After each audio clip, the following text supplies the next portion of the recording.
Bonjour à tous et bienvenue dans un nouvel épisode de En face de toi.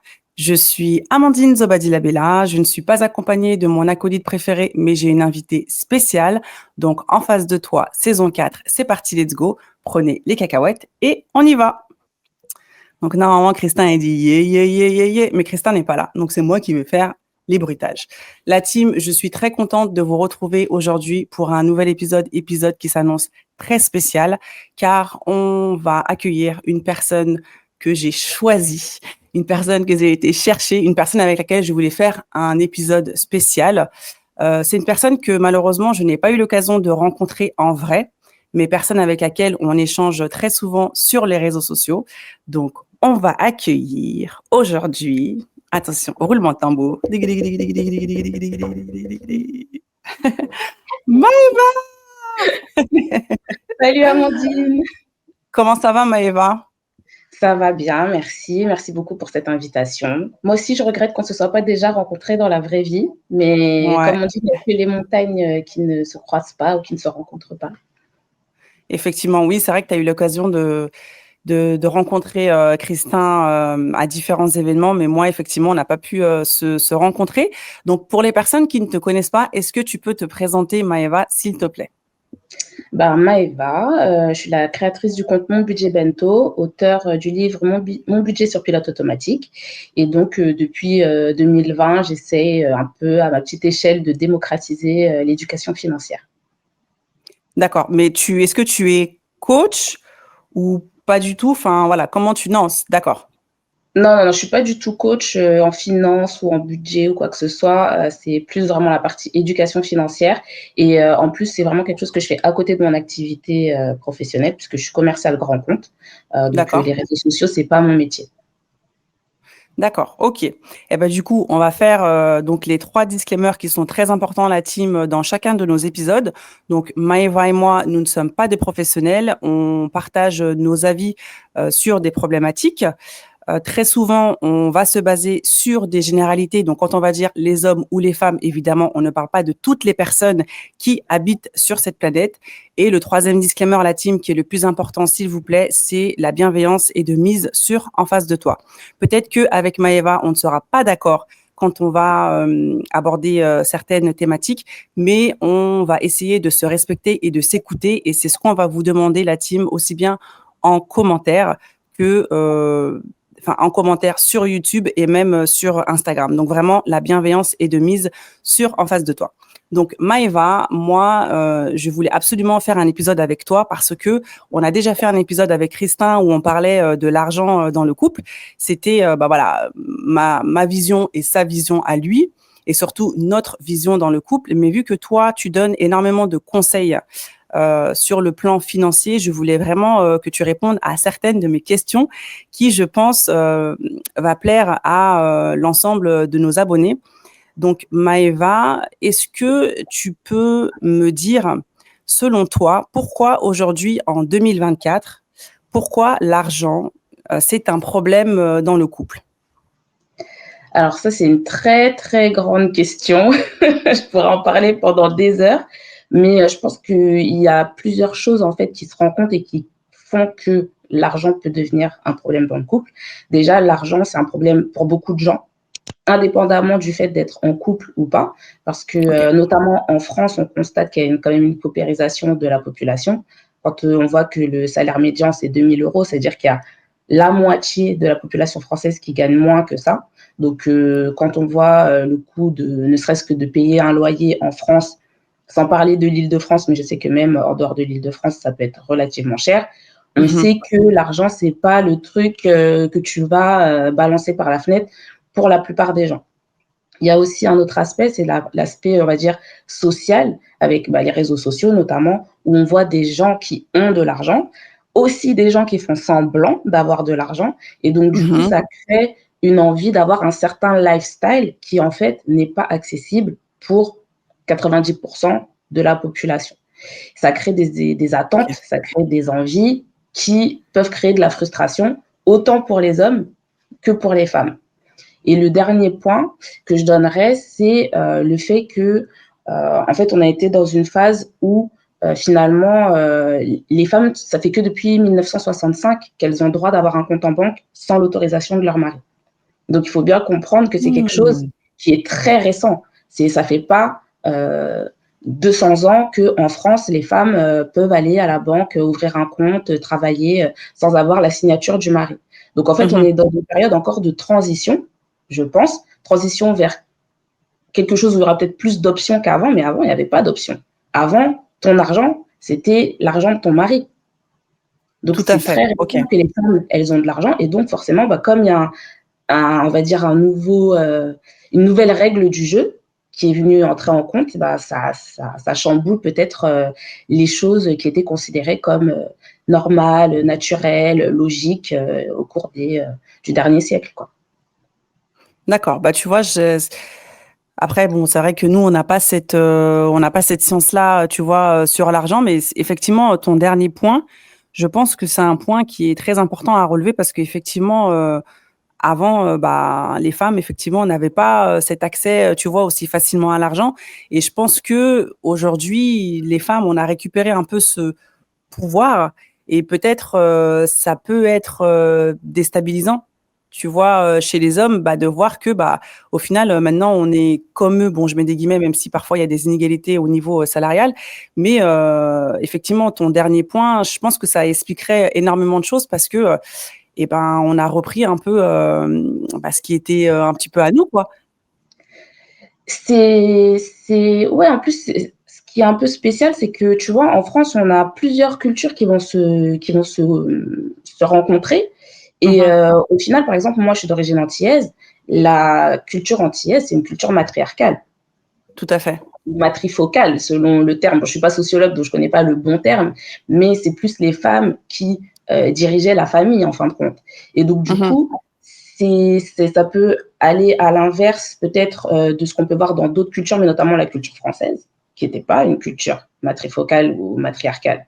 Et après, en Afrique, comme je ne suis pas d'origine africaine, je ne veux pas parler pour les personnes d'origine africaine ou africaine, mais en Afrique, à la base, il y avait aussi beaucoup de cultures matrifocales et pas patriarcales.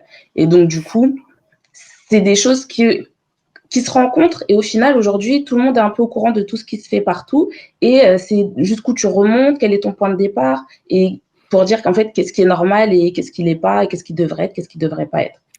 Après, quand tu dis, culture matriarcale, j'entends ce que tu dis, mais c'était pas la femme qui ramenait l'argent. C'était plus la femme qui, gérait l'argent que le mari, du coup, ramenait à la maison. Ça n'a pas toujours été le cas parce que dans toutes les cultures, par exemple, où il y a de l'agriculture, agriculture, élevage, etc., les femmes, elles participent à la création de valeur. C'est que, OK. c'est que depuis qu'il y a les billets, etc., que oui, effectivement, c'est les hommes qui avaient ces métiers-là. Et donc ça, c'est une question à se OK. poser, mais je ne me la pose pas à la place des personnes d'origine africaine, même si, bien sûr, en tant qu'antillaise, on est des descendants de l'Afrique. Mais voilà, c'est juste des points qu'il faut aussi remettre la valeur de création. Qu'est-ce que c'est la valeur de création? Qu'est-ce qui crée l'argent aussi? Parce que les femmes, elles ne font pas que s'occuper des enfants. Dans, Effectivement, les cultures, dans les cultures je africaines, valide. on les voit, elles sont sur les marchés, elles Elles font sont tous les travaux, elles elles travaillent. sont omniprésentes, ouais, je suis d'accord Voilà. avec toi. Dans Je suis d'accord l'économie. avec toi. Et bah, Eva, donc moi bah, moi on te suit, hein, sur Instagram, sur ton compte, Mon Budget Bento. Sur beaucoup de tes posts ou peut-être quasiment, non peut-être pas quasiment, mais sur, beaucoup de posts que tu partages, tu encourages les couples à se protéger. Tu encourages les couples à faire des contrats, à établir des contrats, tu vois, au sein des relations. Pourquoi est-ce que c'est un élément que tu mets beaucoup en avant? Tu vois, cette notion de protection individuelle au sein du couple. Parce que moi, c'est quelque chose qui m'a beaucoup marqué tu vois, dans tous tes posts. Bah, je pense que c'est juste la vie, en fait. Aujourd'hui, les statistiques, elles sont ce qu'elles sont. Il y a quasiment 50% des mariages qui terminent en divorce. Et si c'est pas le divorce, il y a le décès derrière. Aujourd'hui, il y a les familles recomposées. Donc, on est obligé, en fait, de penser à l'après, que l'après, ce soit la mort ou que l'après, ce soit la séparation. Donc moi, c'est des choses, oui, vas-y.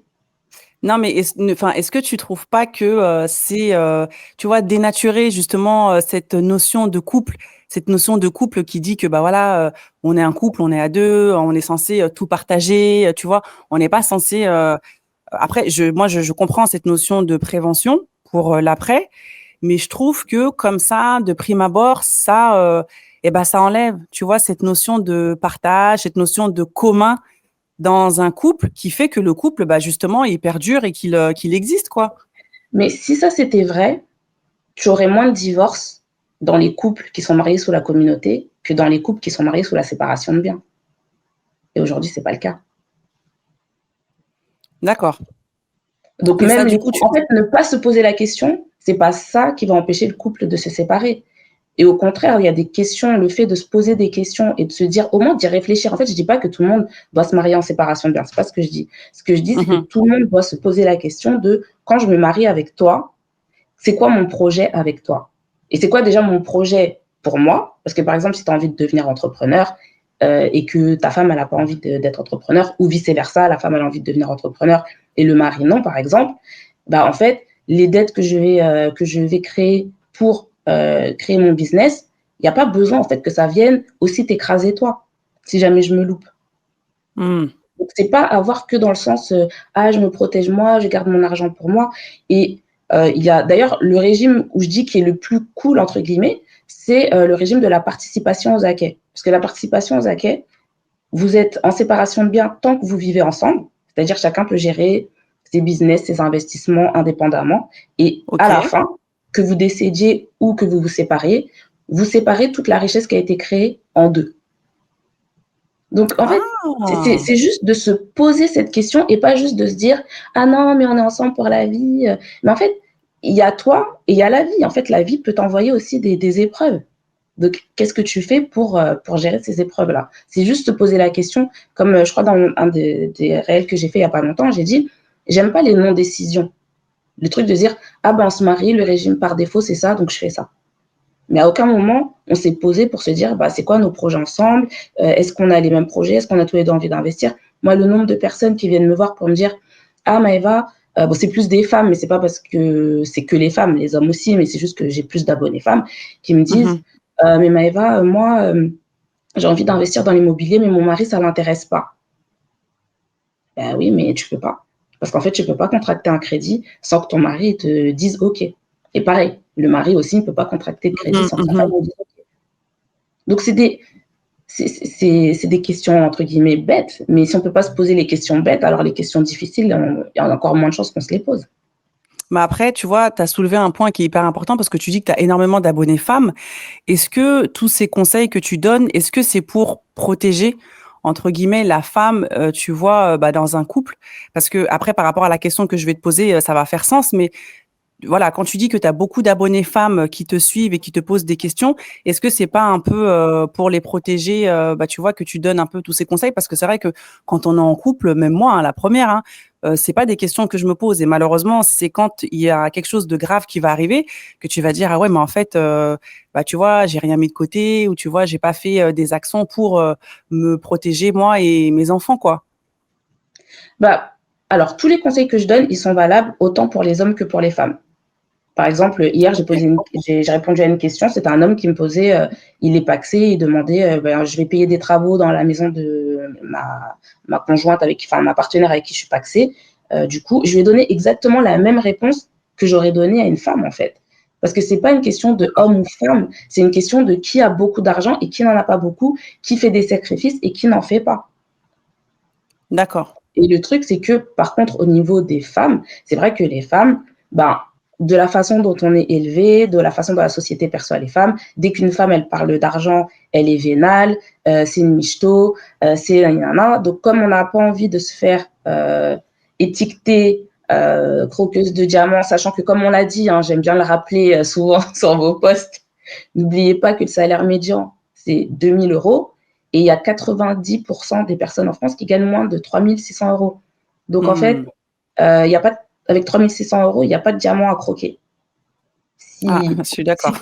tu vois ce que je veux dire? Si tu es pas dans Mmh. les 5 ou les 1%, en vrai, arrêtez de parler de croqueuse de diamants parce qu'on ne croque pas des diamants sur des SMIC ou des 3 000 € en fait. Donc, juste, voilà. Et donc, ce que je voulais dire par rapport à ça, par contre, c'est que du coup, les femmes, comme elles ne veulent pas avoir cette étiquette-là, elles vont toujours éviter les sujets liés à l'argent. Alors que les hommes, ils sont beaucoup plus Mmh. pragmatiques et ça va pas les déranger d'aborder ces thématiques-là. Et ils ont raison. D'accord, donc ouais, peut-être que nous, on devrait être, plus impliqués, tu veux Bah, dire dans ça? Mais attends, réponds pas parce que ça amène justement ma question.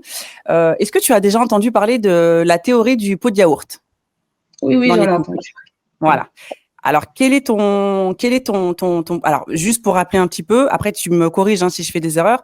Moi, de ce que Non. j'ai compris de la théorie du pot de yaourt, c'est que dans un couple, l'homme, c'est lui qui, en grande majorité, c'est lui qui va être sur les plus grosses dépenses, loyer ou peut-être crédit, et la femme, elle va être sur les plus petites dépenses. Je mets vraiment des guillemets parce qu'aujourd'hui, l'alimentaire, ça coûte un peu cher, mais par exemple sur les loisirs et sur l'alimentaire. Et quand il y a une séparation qui intervient, l'homme, lui, il pourra alors repartir ou du moins, en fait, l'argent qu'il aura investi dans les plus grosses dépenses, ça va lui revenir, alors que elle, la femme, vu qu'elle aura mis de l'argent dans les plus petites dépenses, notamment dans les courses et donc les pots de yaourt, elle repartira avec des pots de yaourt. On est d'accord, c'est ça, hein, en gros. Voilà. Ouais, ouais, c'est Qu'est-ce complètement ça. qu'est-ce que tu penses de cette théorie-là? Est-ce que c'est une théorie pour toi qui est avérée ou est-ce que c'est complètement infondé pour toi? Alors, c'est avéré, mais je mettrais un bémol parce que déjà, ça c'est valable pour les gens qui sont en concubinage. Parce que quand tu es marié, par exemple, sous la communauté de biens, en fait, que ce soit toi qui payes les courses ou que ce soit ton mari qui paye les courses, vous n'avez pas d'argent à vous, en fait, dans la communauté. C'est l'argent de la communauté. Chaque euro, il appartient aux deux. Donc, à la fin, vu qu'on va tout diviser par deux, que tu payes les courses ou que tu payes le crédit de la maison, ça ne change rien. À la fin, ça sera divisé par deux. Par contre, Alors, oui, vas-y, même si l'homme, il a donc si on est mariés tous les 2, sous la on est communauté de mariés biens, ensemble sous la communauté de biens, donc le et régime par si l'homme, défaut, par exemple, il contracte un crédit à son nom. ah, ça change rien. Ah d'accord, OK. Ça change rien. Donc, c'est pour ça, moi, c'est pour ça que je parle tout le temps du concubinage et que je parle des colocs. Les gens, chaque fois, me disent pourquoi tu parles de colocs, de colocs. Parce qu'il y a beaucoup de gens qui vivent comme des couples mariés, mais qui sont ni mariés ni pacsés. Et donc, du coup, effectivement, quand t'es pas marié et que tu répartis les dépenses comme ça, bah, c'est injuste. Parce que tu as une personne qui achète des choses qui n'ont aucune valeur, la nourriture, Mmh. tu vas le manger et puis c'est terminé. Et tu as une personne qui va aller investir, qui va aller faire des achats qui conservent une petite valeur résiduelle comme une voiture, par exemple. Donc, Mmh. c'est ça la différence. Et donc, oui, effectivement, c'est vrai. Mais moi, là-dessus, je suis un peu plus dure. Je dis, en fait, je suis désolée. Aujourd'hui, en 2024, bientôt 2025, on ne peut pas rester naïf comme ça pendant encore des décennies et des décennies. On le sait. On connaît toutes une dame, une tati, une voisine qui s'est retrouvée une main devant, une main derrière après que son mari soit décédé ou soit l'ait quitté. Mmh. Personne ne peut dire j'en connais aucune. Alors, soit c'est de la naïveté, soit c'est un ego mal placé, de se dire non, mais moi ça m'arrivera pas. Ou moi, mon mari, il est comme ça et ça m'arrivera jamais. Mais après, de ce que tu me dis, donc un couple qui est marié, il n'y a aucune chance, en tout cas, que dans la séparation, que la femme se retrouve sans rien. Dès lors où Sous la vous êtes mariés, communauté, sous la voilà, communauté de biens. sous la communauté de biens, après séparation, la femme, elle peut pas se retrouver sans rien. Bah, normalement, non, sauf s'ils n'ont rien créé comme richesse. Mais le problème après ça, c'est quoi? C'est que c'est pas seulement le matériel qui a été créé, c'est aussi pendant le temps du mariage, tous les sacrifices qui ont été faits par la femme, parfois, enfin quand je dis sacrifice, en tout cas des choix de couple où on va dire, bah, toi tu vas rester à la maison, tu vas t'occuper des enfants, tu vas mettre ta carrière entre parenthèses. Alors bien sûr, la femme, elle le fait pas contrainte et forcée. Bien sûr que ça lui fait plaisir de s'occuper de ses enfants. Mais le problème, c'est que si tu mets un stop à ta carrière et que 15 ans plus tard, et ton mari, lui, pendant 15 ans, il continue de créer sa carrière, de développer son business, etc. Et que finalement, 15 ans plus tard ou 20 ans plus tard, il dit, bon, ciao ma belle. Après, il y a tout ce qui est prestations compensatoires et tout. Je ne vais pas rentrer dans tous ces détails-là. Il y a des choses pour compenser. Mais le problème, c'est que souvent, déjà, il y a rien à se partager. Comme on l'a dit, la population, en France, elle est de plus en plus pauvre. Et souvent, c'est les femmes qui récupèrent les enfants. Moi, par exemple, l'histoire de la garde, 2 semaines, c'est quoi la moitié des vacances et un week-end sur 2. Mais ça, c'est une arnaque incroyable. Parce que les enfants, ça coûte cher. Bah, bien sûr, quand tu regardes, effectivement. Le papa, il va donner un petit 100 balles par mois, 150 € par mois, alors qu'un enfant, ça te coûte, tu es obligé de vivre dans le plus grand, tu payes la nourriture. Quand on voit le prix des courses, les courses, toutes ces choses-là, moi, et même ne serait-ce que pour l'équilibre des enfants, bon, sauf si le père, il a pété un câble, mais normalement, il peut s'occuper de ses enfants. Donc, c'est mieux, en tout cas, de mon point de vue, qu'on privilégie la garde alternée plutôt que de dire non, mais c'est moi la maman, il va pas savoir s'en occuper, ça sert à rien. Je suis d'accord avec toi et j'avais vu donc à cette phrase qui dit que la femme, quand elle est mariée, en termes financiers, j'avais vu un truc comme ça sur les réseaux qui disait en gros que une femme mariée, enfin dès lors où elle rentre, tu vois, dans un couple marié, en gros, tu vois, au niveau de son capital financier, par rapport au mari qui, lui, tu vois, son capital, il va peut-être pas forcément bouger ou peut-être il peut augmenter parce que lui, il peut faire des investissements. Mais c'est vrai que j'avais entendu comme ça, après, je peux pas te redire les termes exacts, mais en gros, que une femme, dès lors où elle se met en couple, et en fait, au niveau financier, Oui, tu vois, elle est perdante, quoi. je vois de quoi tu parles et moi, je suis pas d'accord avec ça.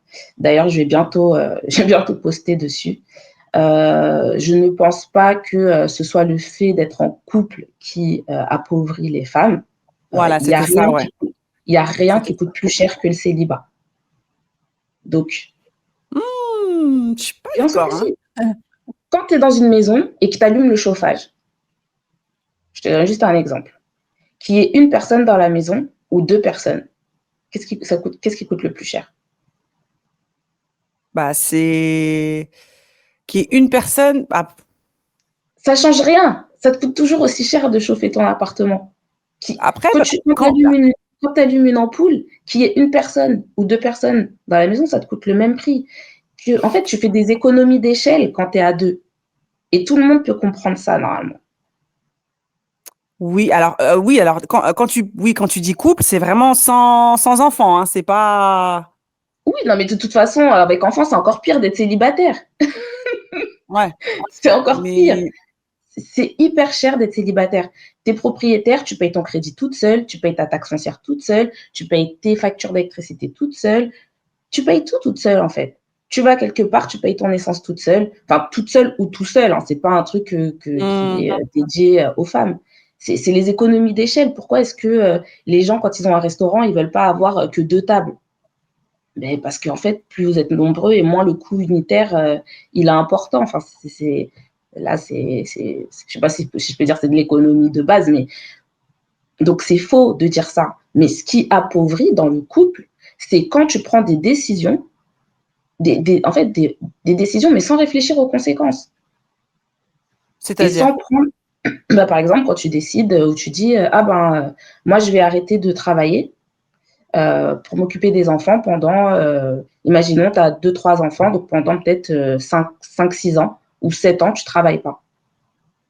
OK. Ça, tu ne cotises pas pour ta retraite, tu n'avances pas professionnellement pour les personnes qui veulent travailler dans le monde corporate.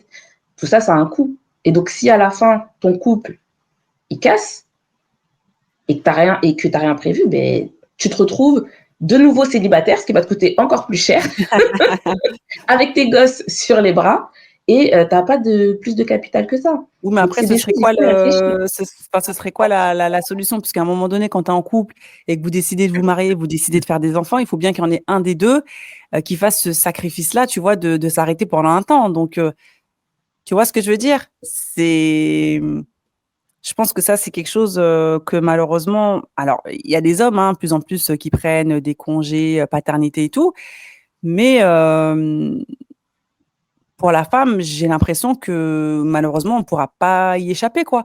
Ah, tu vois, à cette pause dans notre carrière professionnelle qui forcément va avoir un impact, bah, comme tu dis, voilà, sur la retraite, sur ce qu'on ne cotisera pas, quoi. Tu vois, et c'est pour ça que sur cette question de une femme qui est en couple, elle s'appauvrit plus que quand elle est célibataire. C'est vrai que moi, quand j'ai réfléchi, je me suis dit, ça peut être vrai. Non, enfin, oui, tu peux regarder. En fait, tu sais, quand tu fais un peu de finance à l'école, ce qu'on t'apprend, c'est que les chiffres, tu peux leur faire dire ce que tu veux. Tu vois. Ok. Donc, oui, bien sûr, on peut dire ça, mais moi, je suis pas d'accord avec ça. Fondamentalement, je suis pas d'accord avec ça. Ce que je pense, c'est que c'est les mauvais paramètres. Par exemple, faire ces choix-là en n'étant pas marié sous la communauté de biens ou la participation aux acquets. Ça, c'est une erreur. Parce que, par exemple, si jamais tu t'arrêtes, mais que ton mari, il travaille et qu'il continue de rembourser la maison, si vous vous séparez, la moitié de la maison, c'est à toi. Donc, finalement, Mmh.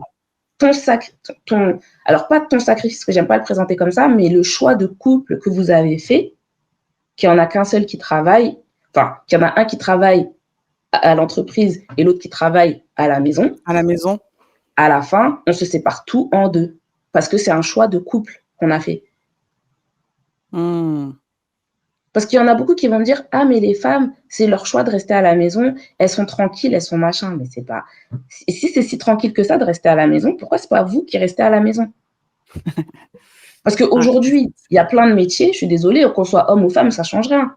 Tu vois, peut-être encore dans les je années suis d'accord. 90, tu pouvais pas être chauffeur de bus parce qu'il fallait, tu vois, genre une nana comme moi qui mesure 1,60 m, je pouvais pas conduire un bus. Je peux pas tourner le volant. Aujourd'hui, il y a des femmes qui font les métiers avant qui étaient réservés aux hommes parce qu'il fallait quand même une certaine force physique. Mais il y a plein de choses avec ben, les avancées Bien sûr, les avancées technologiques, technologiques, mais oui, bien sûr. font que des métiers qui avant n'étaient pas accessibles aux femmes pour des raisons, aux femmes ou aux personnes qui n'avaient pas beaucoup de force physique, bah aujourd'hui, c'est faisable. Donc, si jamais il y a des mecs aujourd'hui qui disent que finalement tu te la coules douce quand tu restes à la maison et qui ont un travail normal, tu vois, bah dans ce cas-là, on switch Mmh. pour voir. Et moi, je suis pas mère au foyer, donc j'essaie pas de défendre, genre, c'est même pas quelque chose qui m'intéresse, tu vois. Je suis restée avec mon fils 1 an à la maison parce qu'en fait, j'étais au milieu de mes études, donc j'ai fait 1 an d'arrêt par rapport à mes études et je suis restée à la maison. Mmh. Mais à la fin, moi, j'étais contente de retourner à l'école, de travailler, etc. Donc, c'est vraiment, c'est pas pour défendre le truc de la femme au foyer, mais je pense que c'est un choix de couple. C'est pas un truc pour faire plaisir aux femmes. OK. Hem, on entend beaucoup en ce moment des hommes se plaindre de, l'attitude des femmes, vis-à-vis de l'argent. Beaucoup d'hommes vont dire, que les femmes, quand elles ont de l'argent, elles sont, insolentes, qu'elles manquent de respect, qu'elles donnent pas l'heure, tu vois, à ces hommes-là. Hem, selon toi, Maëva, quelle devrait être la position d'une femme quand elle gagne plus vis-à-vis d'un homme? Est-ce que parce que tu vois, tout à l'heure, tu l'as dit en plus au début, tu as dit que nous les femmes, on posait pas trop ce genre de questions, tu vois, sur les finances parce qu'on a peur d'être étiquetées comme étant femmes vénales. Est-ce que tu penses que quand on gagne plus, est-ce qu'on devrait se faire petite et ne pas montrer ce que l'on a gagné comme les hommes le font? Parce que tu as certains hommes, tu vois, qui vont montrer leur richesse. Voilà, j'ai réussi, j'ai réussi. Est-ce que tu penses que les femmes doivent être silencieuses ou au contraire, est-ce que les femmes doivent faire comme les hommes et ne pas avoir honte, tu vois, de ce qu'elles ont acquis, même plus qu'un homme, quoi? Bah, moi, j'étais dans le cas, je gagnais le double du salaire du père de mon fils. Mmh. Et ouais, mais après, bon, voilà, j'habite à Paris, je fais une école de commerce, t'es cadre dans une boîte qui paye bien, bon, bah, c'est pas compliqué, hein. Et le truc, c'est que Le problème, c'est que les hommes, parfois, ils ont un ego, j'ai pas envie de dire mal placé, parce que quelque part, c'est pas de leur faute, c'est comme ça qu'ils ont été élevés. Tu vois? OK. De dire, bah, c'est moi l'homme, donc c'est moi qui dois payer ci, qui doit payer ça. Et donc, au final, bah, quand toi, tu veux payer quelque chose, l'homme, il va pas être à l'aise de recevoir ça. Parce que lui, il a l'impression que ça le diminue. De dire, bah, Ouais. finalement, c'est ma copine qui paye ci, c'est elle qui paye ça. Ça te donne l'impression peut-être que c'est la personne qui décide quelque part, mais quand tu dis, par exemple, ouais, bah, on va faire un voyage, on va partir à tel endroit, c'est pour faire plaisir, c'est pas pour décider à la place de la personne. Tu vois ce Tout que à je veux fait. dire? Mmh. Et donc, le problème, c'est qu'on va dire aux femmes, comme tu as dit, il faudrait que tu te fasses, entre guillemets, petite. Mais tu vas te faire petite, donc tu vas faire des petites vacances, tu vas avoir une petite maison, enfin, quand j'ai une petite maison, tu vas aller habiter dans les quartiers voilà, où tu n'as pas envie d'habiter, en fait, pour que ça reste à un loyer suffisamment bas pour qu'ils puissent faire moitié-moitié, ce genre de choses. Et moi, ce que je dis à chaque fois, c'est qu'il y a des choses que je fais, je suis désolée, mais je ne peux pas mettre le bien-être ou l'éducation de mon enfant en dessous de l'ego de mon gars, en fait. C'est, en même temps, on dit, il faut que tu sois une bonne mère. Il faut que tu fasses les bons choix pour tes enfants, mais en même temps, il faut que tes choix ne fassent pas d'ombre à l'ego de ton mec. Mmh.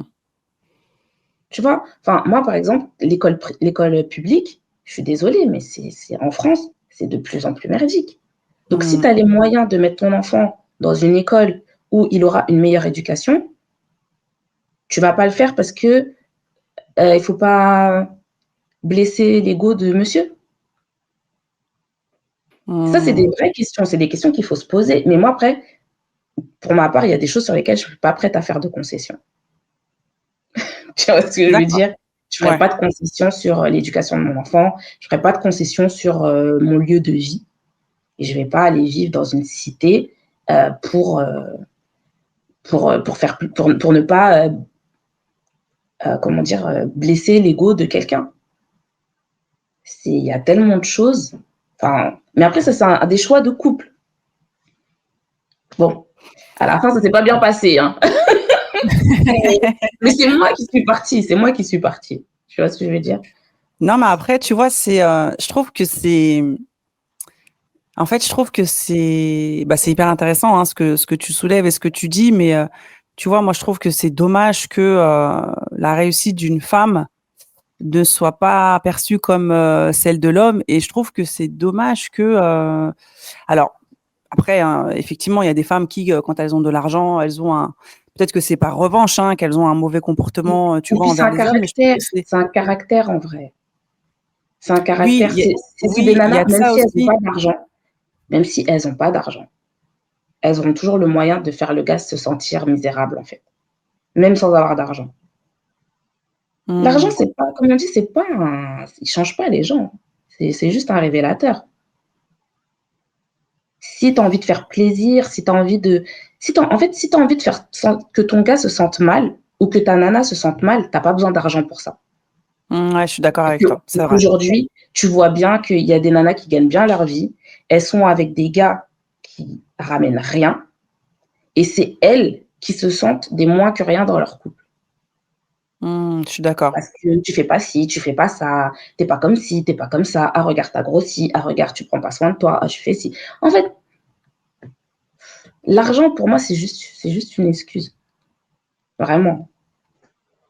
Donc, tu penses que, est-ce qu'il faudrait, je sais pas, que les femmes on soit aussi fières et qu'on n'ait pas honte, tu vois, quand on gagne plus, ou par souci d'ego, ou pour le bien-être de son couple, qu'il faille mettre un petit peu d'eau dans son vin, et parce que c'est, Et tu tu vois gagneras ce que tu as. toujours plus.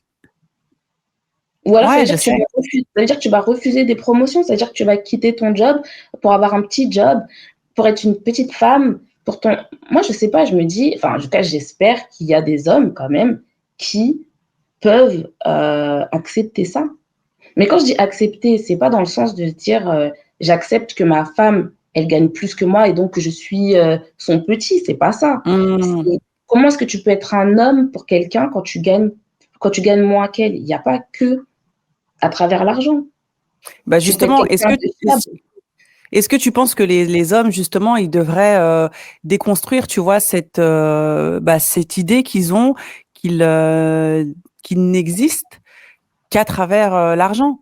Parce que ça, Bah, tu vois, c'est vraiment un révélateur chez les hommes que bah, un homme qui a de l'argent, bah, pour lui, tu vois, il est bien, pour lui, il pourra avoir toutes les meufs qu'il voudra. Est-ce que tu penses que ça aussi, il y a un travail à faire à ce niveau-là? Parce que nous, les femmes, voilà, je pense qu'on fait énormément de, on travaille beaucoup sur nous, on apprend aussi, tu vois, sur l'éducation financière et tout et tout. Mais l'homme en face, lui aussi, je pense qu'il a un travail à faire. Tu vois, d'acceptation, d'accepter qu'une femme peut gagner plus que lui et qu'elle ne va pas lui manquer de respect et qu'il ne sera pas pour autant un sous-homme ou je ne émasculé. sais quoi, Ouais. tu vois. Et aussi, bah, que les hommes se disent que ma valeur n'est pas synonyme à mon portefeuille, quoi. Bah, en tant que femme, c'est facile à dire puisque nous, on nous a jamais demandé d'avoir d'argent, tu vois? La société, elle nous pousse sur d'autres choses. Ouais, il faut que tu aies des gosses, il faut que tu sois belle, il faut que tu sois ci, il faut que tu sois ça. Mais la Mhm. société n'a jamais demandé aux femmes d'avoir de l'argent, tout en leur reprochant d'être des michtos. Parce que sinon, c'est pas marrant. Ouais, j'avoue, sinon c'est pas marrant, sinon Mais c'est pas oui, facile, j'avoue. oui, voilà. Mais les hommes aussi, c'est pareil. En fait, la société leur a demandé qu'une chose, en fait, ramène de la thune. C'est tout. Donc, s'ils se sont construits en se disant que moi, mon seul apport dans mon couple, c'est de ramener de l'argent, bah, voilà, mais je suis désolée, hein, aujourd'hui, la situation en France, elle fait que, de toute façon, la plupart des gens ne ramènent pas assez d'argent à la maison. Hmm. Ça se saurait, hein, si tout le monde avait trop d'argent. Donc Maëva, tu as dit que tu étais originaire des Antilles. Est-ce que alors moi personnellement, je n'ai pas eu de moi mes parents, tu vois, ils m'ont pas enfin moi mon père quand j'ai commencé à travailler, il me disait très souvent achète un appartement, achète, achète, achète. Est-ce que tu penses que dans la communauté afro-antillaise, est-ce que tu penses que l'éducation financière, elle est plus manquante dans nos communautés ou est-ce que tu penses que c'est vraiment global? Est-ce que tu penses que c'est la génération, tu vois, des personnes qui sont nées dans les années 90 ou est-ce que tu penses vraiment que, voilà, dans la communauté afro-antillaise, on n'a pas cette éducation financière? Alors, en fait, je vais répondre un peu différemment de ce que tu as dit. C'est pas qu'on a moins d'éducation financière que les autres, parce que globalement, les gens ont une très mauvaise éducation financière, quelle que soit la communauté. C'est juste que quand tu es dans une communauté qui est, comment dire, défavorisée économiquement, tu n'as pas trop les moyens de ne pas avoir d'éducation financière. Je sais pas si tu vois ce que je Mmh. veux dire.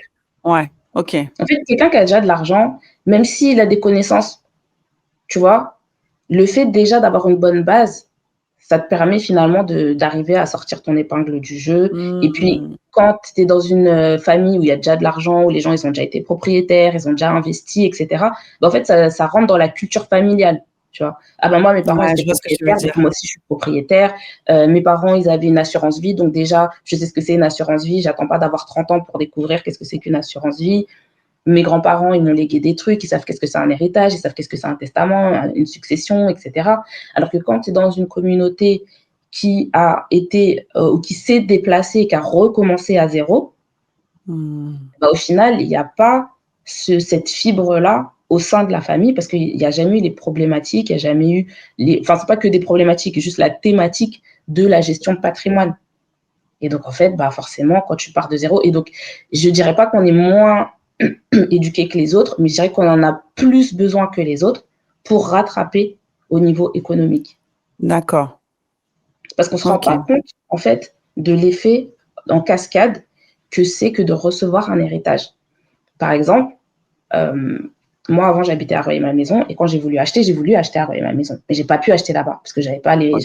aller 300 000 euros et quelques. Et moi, mon budget, c'était 200 000 euros et quelques. Et donc, quand je suis allée à la banque, le banquier me dit, mais vous habitez à Rueil, c'est bien Rueil, pourquoi vous achetez pas à Rueil? J'ai dit, bah, il me manque 100 000 euros, c'est aussi simple que ça.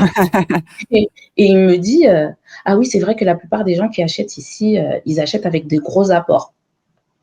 Parce que bah, y a les parents, il y a les grands-parents qui mettent la main à la poche et qui leur donnent des sous pour qu'ils puissent acheter ce premier bien.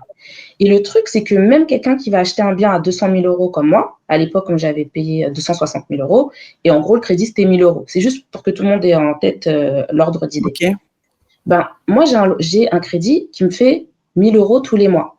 Mais la personne qui a eu un gros apport et qui a emprunté que les 3/4 de ce que moi j'ai emprunté, cette personne-là, son crédit, c'est seulement 750 euros par mois. Ah oui, Ça lui fait 250 euros par mois en plus où elle peut faire des choses. Elle peut épargner, elle peut. Et donc, en fait, ça a un effet comme ça, tu vois, en cascade, domino, mais c'est un cercle vertueux parce qu'en fait, ça te coûte de moins en moins cher d'acheter. Et donc, c'est des choses, on s'en rend pas compte, mais ça a un effet sur la vie de tous les jours. Et De donc, tous au les final, jours, bien sûr. voilà. Et c'est des personnes qui peuvent continuer à s'enrichir parce qu'elles sont pas obligées de mettre autant dans la résidence principale. Enfin, tu vois, c'est tout un mécanisme qui fait que je pense que notre communauté, on a un effort tout particulier à faire sur la partie financière pour justement, peut-être que pour nous, ça va être difficile, mais d'essayer que pour nos enfants, finalement, ce soit un peu plus facile. Voilà. Ouais, je suis d'accord avec toi.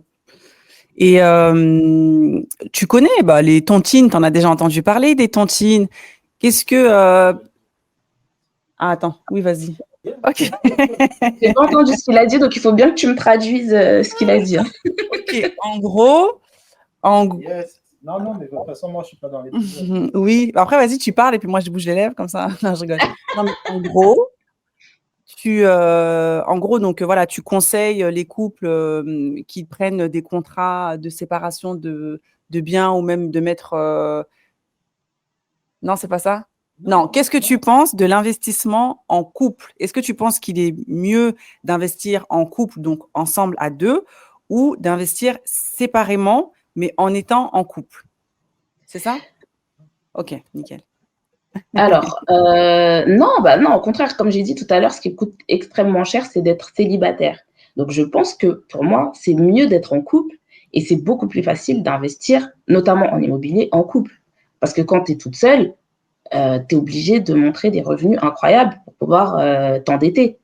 Alors que quand tu es en couple, ben forcément, en principe, il n'y a peut-être pas 2 fois plus d'argent, mais il y a plus d'argent, il y a un reste à vivre plus important. Pour la banque, il y a moins de risques parce qu'il y a 2 personnes. Donc, en ce qui concerne l'investissement immobilier, c'est mieux d'investir à 2. Par contre, moi, ce que je dis souvent, c'est que quand il y a des personnes, des femmes qui me contactent et qui me disent « Ah, Maëva, j'ai envie d'investir, mais je ne sais pas si je peux investir toute seule, peut-être qu'il vaut mieux que j'attende que je sois en couple, etc. » Là, dans ce cas-là, bien sûr que je vais dire autre chose. Je vais dire « Ben non, tu ne vas pas attendre un mari hypothétique pour commencer à investir. Ah, Si tu peux investir, investis maintenant. » Et d'ailleurs, c'est même un conseil qu'il faudrait donner, en fait, pour toutes les jeunes femmes, par exemple, qui veulent passer du temps, être mère au foyer, etc., avant de trouver ton mari, fais ton premier investissement.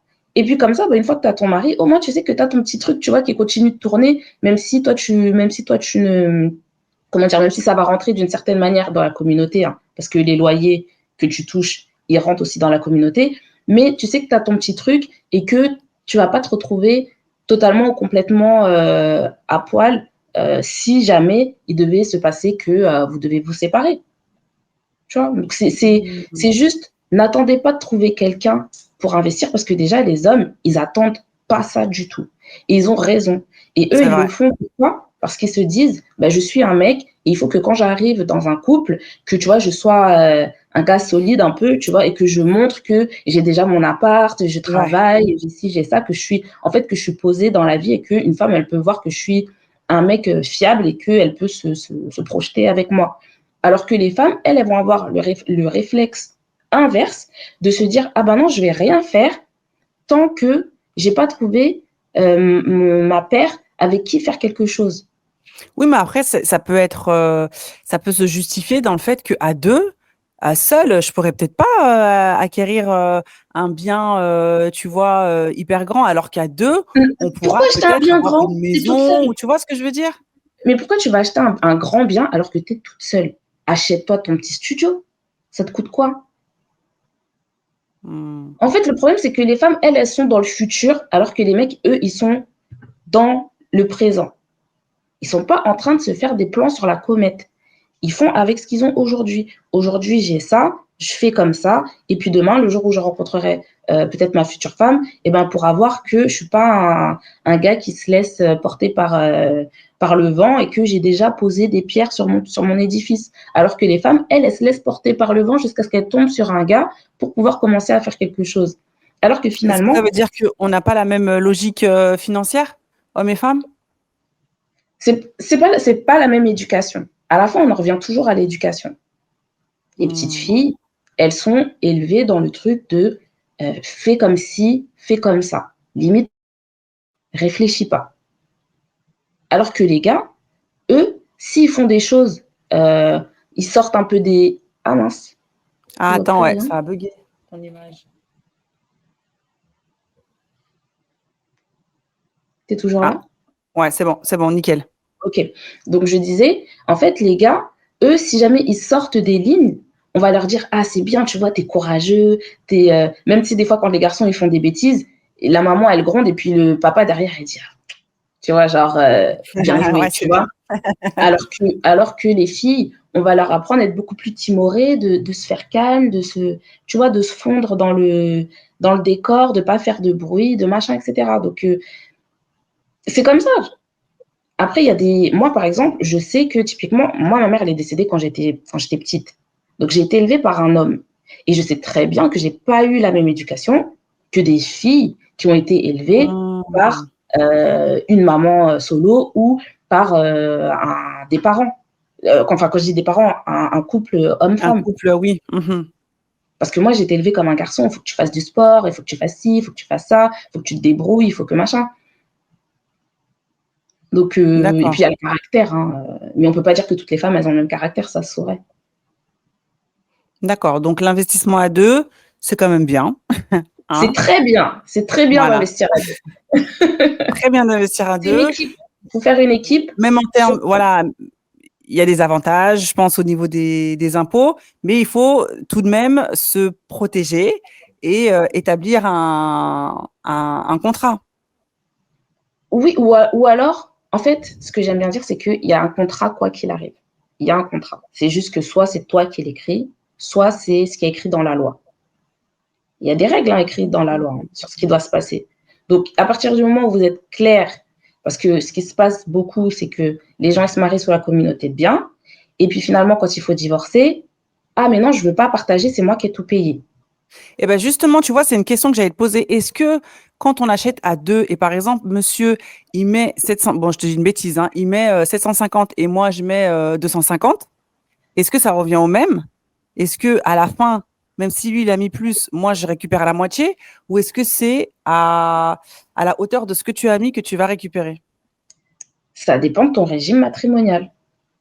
Si tu es marié sous Mmh. la communauté, tu ne mets pas 200 euros et lui, il met 700 euros. Ah, mais si tu C'est peux pas. la communauté qui met les 1000 Ah, euros. d'accord. Ok, ok, ok. En fonction. Il n'y a Ok, plus d'accord. d'argent personnel dans la communauté. Donc, à partir du moment où ça c'est clair, après, vous faites comme vous voulez. Mais par contre, si vous êtes en Mmh. séparation de biens, là, l'argent de l'un et de l'autre, c'est chacun son argent. Dans la séparation de biens, pardon, excuse-moi, je ne sais pas ce que j'ai dit. Ça Mais bouge après, quand plus. tu dis dans la communauté de biens, est-ce que la communauté de biens, ça veut dire que forcément on doit avoir un compte joint et que toi, tu peux pas avoir un compte solo et tout et tout? Non, bien sûr que tu peux avoir un compte solo, mais Ah, techniquement, ce qui devrait être fait, c'est que tout l'argent va sur un seul et même compte parce que vous n'avez plus d'argent personnel. C'est ce qui est écrit dans. ouais, C'est ça se ça fait la pas. loi. Hein. Non, il y a des gens qui font. Ah, bien Enfin, sûr que si. Ah, bien sûr que si, il y dans a la- des gens qui font ça. ouais, il y a des gens qui le font, mais ouais, ils sont forts. Mais ouais, parce que sur papier, alors sur papier, voilà, c'est écrit, mais dans la vraie vie, ouais, c'est. Normalement, si chacun voulait avoir son compte, il faudrait mettre tout l'argent, tous les salaires, tous les revenus sur un même compte, payer toutes les dépenses, et ce qui reste, vous le divisez en 2. Mais le problème, c'est que personne ne veut faire ça, Ouais, parce bah que oui, chacun veut avoir son argent. tout Donc, à dans ce fait. cas-là, pourquoi est-ce que vous vous mariez sous la communauté de biens? Et après, dire aux gens qui veulent se marier sous la séparation de biens que, ah, vous pensez au divorce, alors que tous les jours, vous gérez votre argent comme si vous étiez en séparation de biens. Ouais, c'est pas faux ce que tu dis, mais après, je pense que oui, je pense qu'on n'est pas assez informé, tu vois, sur les différents régimes. Et effectivement, bah voilà, quand on se marie, on te pose la question, bah voilà, tu signes un papier, mais c'est vrai qu'on n'y prête pas forcément attention. Mais après, ça veut pas dire que la manière dont tu agis au quotidien, c'est-à-dire d'avoir ton salaire, de payer toutes les charges et tout, bah fait que t'es pas dans un mindset de couple, tu vois, de couple et de Ah oui, mais réussite je ensemble, dis quoi. pas le contraire. Mais je dis pas le Tu contraire. C'est vois? pour ça que je dis que ça change rien d'être en séparation de biens.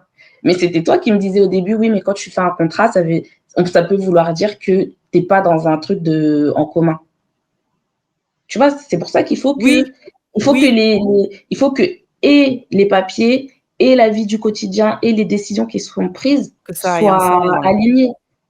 Je vois ce que tu veux dire. Mais après, je pense encore une fois, c'est parce qu'on n'est pas assez, c'est qu'on est, moi perso, hein, par rapport à la communauté de biens. Alors, j'ai entendu le mot brièvement, mais je savais pas que il fallait qu'il y ait un seul compte. Tu vois, comme t'es dit, qu'il y ait un C'est seul pas qu'il compte que, faut, c'est pas qu'il faut, hein, mais je précise bien, c'est pas qu'il faut, mais le c'est, concept, c'est ça. voilà.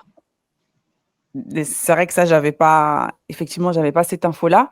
Et pour clôturer, Maëva, vu que tu donnes énormément de conseils aux hommes, aux femmes, même aux couples, quels sont les 3 conseils que tu pourrais donner à un jeune couple, donc un jeune couple qui veut se marier, allez, un jeune couple qui veut se marier, quels sont les 3 conseils que tu pourrais leur donner au niveau de la gestion financière?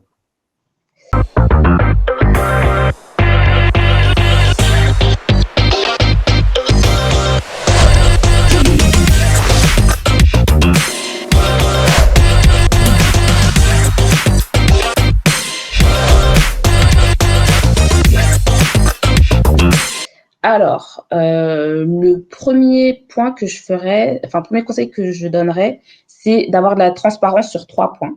Donc, un, les revenus, vraiment tous les revenus. Quels sont tes revenus? Le deuxième point, c'est le patrimoine existant. Et le troisième point, c'est les dettes. Donc, faire la transparence totale sur ces 3 points-là. Parce que déjà, si vous ne pouvez pas faire ça, bon courage pour l'organisation pour la suite. Ensuite, donc premier point, j'ai dit transparence. Le deuxième point, je dirais, c'est de tout de suite, et avant même d'être marié, de gérer les dépenses comme un seul et même poste, on va dire.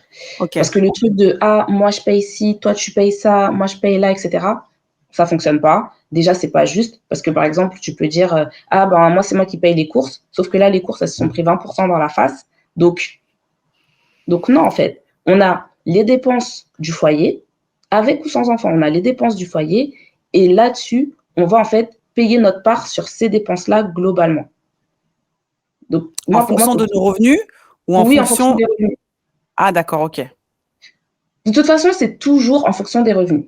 C'est toujours en fonction des revenus parce qu'à la fin, si jamais il y en a un qui gagne 2 000 € et l'autre qui gagne 4 000 €, on ne pourra jamais faire moitié-moitié parce que tu gagnes le double de moi en fait.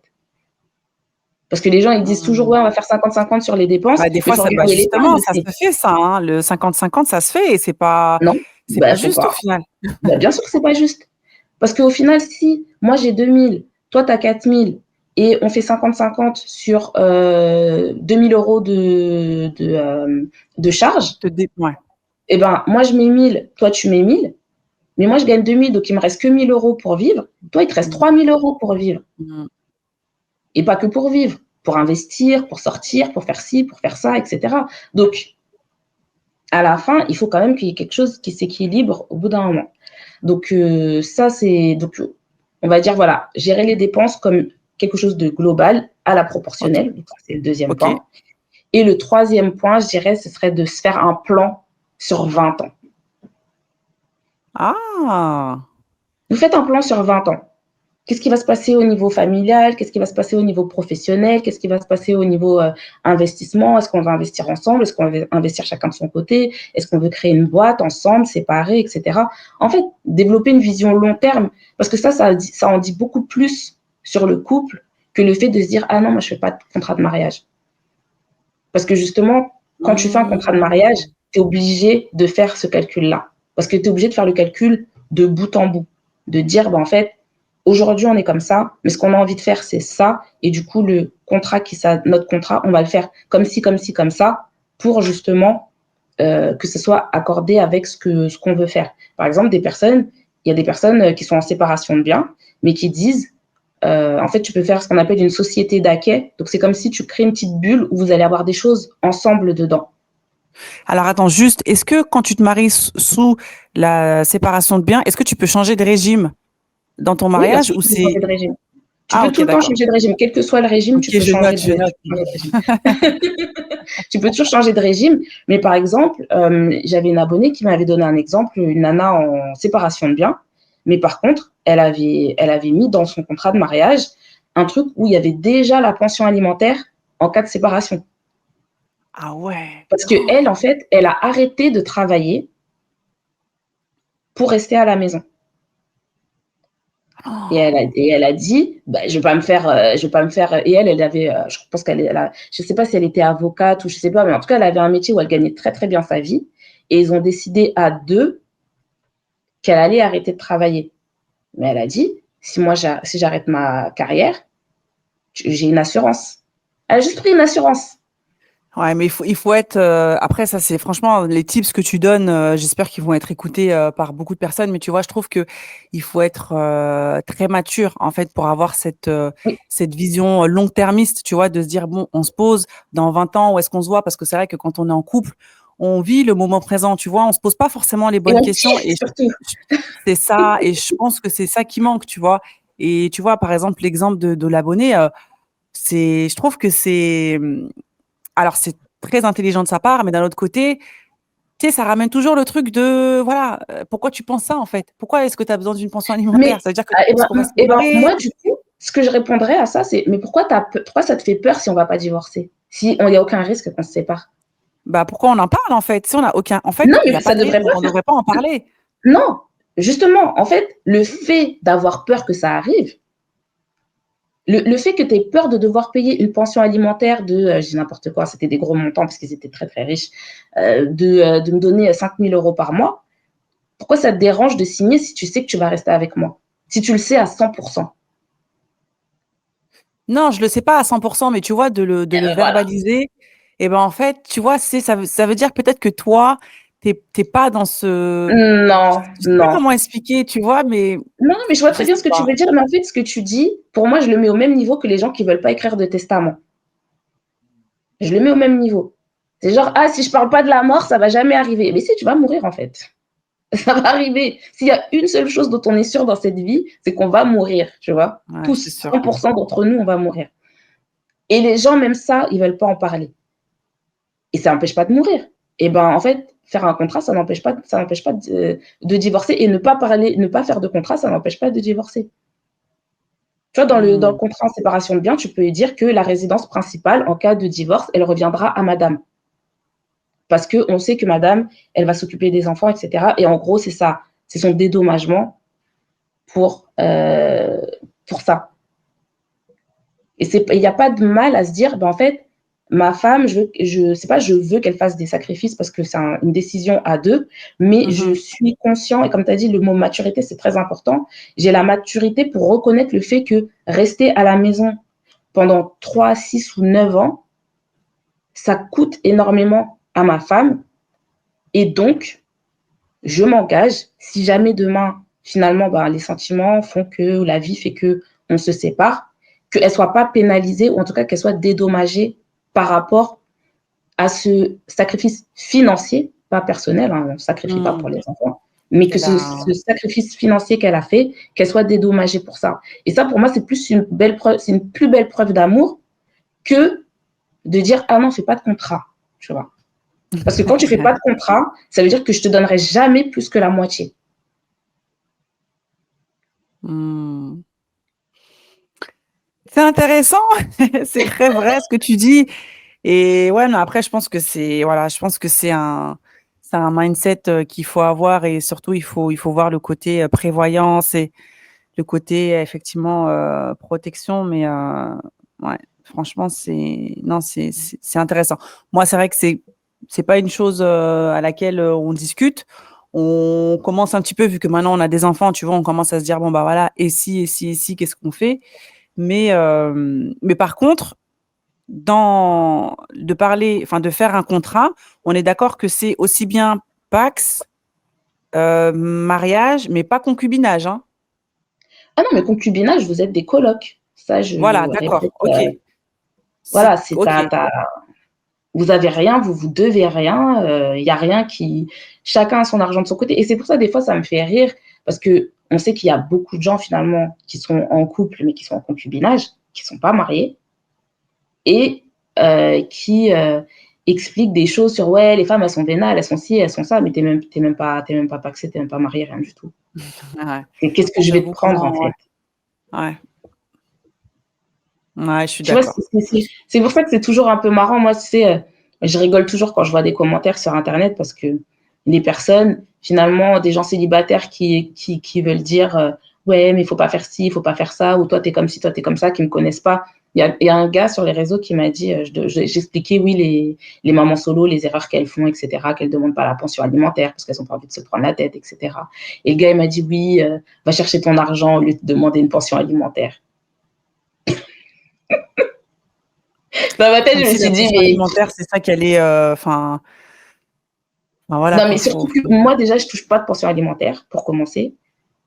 Et, et j'en ai pas parce qu'avec le père de mon fils, on s'est mis d'accord sur le fait que on met un montant tous les deux sur un compte pour s'occuper des dépenses par rapport à mon fils, tu vois. Parce on a eu cette maturité-là de se dire, en fait, un enfant, ça coûte pas 150 € par mois.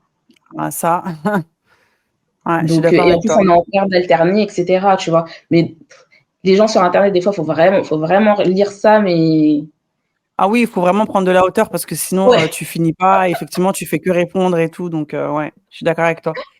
Tu as une question, Beb, ou pas? Yes. Eh ben, nickel. Eh ben, merci beaucoup, Maëva. Est-ce que je sais pas, veux clôturer en disant, est-ce que tu as un message à faire passer en particulier à toutes les personnes qui vont nous regarder?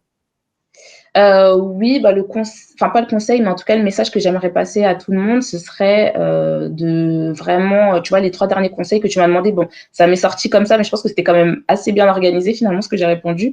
Mais vraiment le plan sur 20 ans, donnez-vous la peine de faire ça parce que ça va vous forcer à vous poser des questions sur ce que vous voulez vraiment dans le Ouais, je suis couple. d'accord.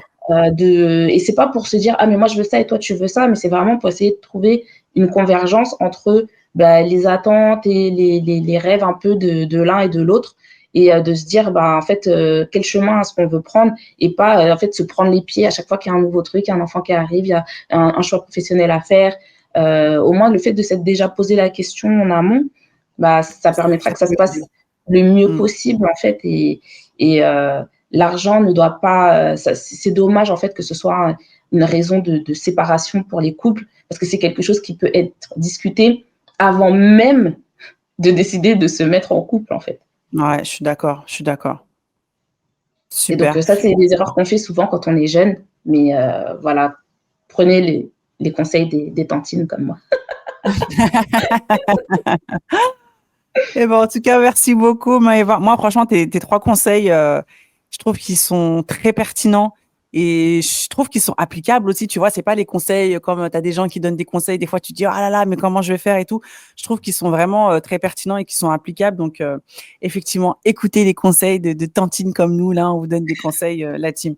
En tout cas, merci beaucoup, Maëva, d'avoir répondu à toutes mes questions. On espère que cet épisode vous aura plu, la team. N'hésitez pas à commenter, à partager et à liker et à suivre aussi Maëva sur les réseaux. Donc, son Instagram, c'est Mon Budget Bento. N'hésitez pas à la follow en masse et à suivre tous les conseils qu'elle laisse sur sa page Instagram. Merci beaucoup, la team. À bientôt. Salut Bye. Maëva. Salut, salut.